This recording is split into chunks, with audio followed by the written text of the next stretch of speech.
The university and protest organizers are giving conflicting accounts of how the events unraveled. Our Cameron Thompson explains. This was the scene outside VCU's Cabell Library Tuesday.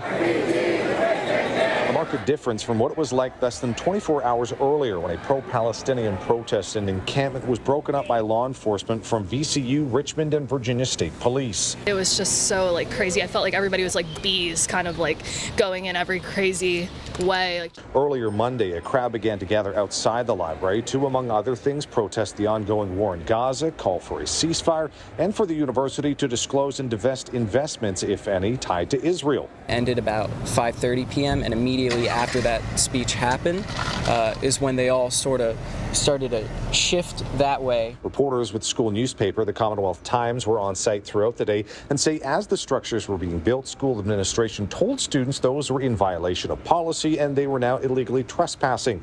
They had some students were told around 7:30 police would be coming. They arrived around 8:30 and advanced on protesters around 8:45. And in that mix, a couple students threw some water bottles or something, and I also saw some police directly spray some kind of chemical agent over their riot shields right into students' faces. VCU says encampments are prohibited under school policies and gave, quote, 4 mass warnings to people who did not leave. They had Richmond police then declared an unlawful assembly. They say those who didn't leave the encampment, quote, threw objects and used chemical spray on officers, end quote. They had their officers use pepper spray on the crowd but did not use other chemical agents like tear gas. In total, they say 13 people were arrested. 6 of them were VCU students. It is quite disheartening to be at a university that very clearly just does not care about their students. The protest's organizer, Serene Haddad, who says she was injured by police, says their gathering was a peaceful one throughout the day and it was the arrival of police that escalated tensions. She adds while they were told they were in violation of policy, she says no warnings were given to disperse or that police would move in to engage with them. She says while they expected something like that could happen because of what's happened on other college campuses, even if bottles were thrown, the response from police was unwarranted. In no way, shape, or form is any sort of excuse for the police to be using this kind of violence towards college students. I was thrown to the ground, had my arm twisted behind me, and their knee on my back. Tuesday, the university and President Michael Rao put out statements saying they uphold and protect free speech while balancing school safety. It adds they are supporting students and making resources available if they need them. Haddad says she and others involved feel the opposite. We feel unsafe and we feel unprotected by our university, and in no way, shape, or form can that be sugarcoated. The admin, the office of the president, can try to convince themselves and pat them on the backs to say what they want. However, some members of Richmond's Jewish community say the protests that have been taking place around the country has left them and Jewish students feeling unsafe. But when you're actively saying things like from the river to the sea or globalize the Intifada, those are direct anti-Semitic threats against Jewish students, and we are seeing that over and over on our college campuses, and it has to stop.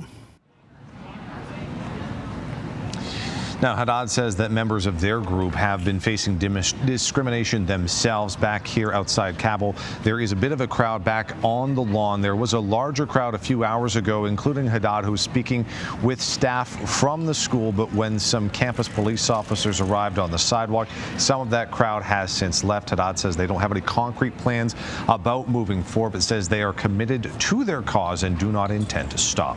At VCU, Cameron Thompson, CBS 6 News. Thank you, Cam. And state lawmakers have taken notice of the protests at universities across Virginia. We spoke with Senator Mark Warner today. He says he is concerned the protest at VCU included many arrestees who are not students there, and that he can understand when the actual student body is doing the protesting. I want there to be allowed to be protests, but I also feel like when those protests interfere with the right of students to get an education, particularly as we go into exam week, that pushes the edge. And again, I'm going to come back to what I've been saying. You got a right to protest, but if you break the law, there are consequences.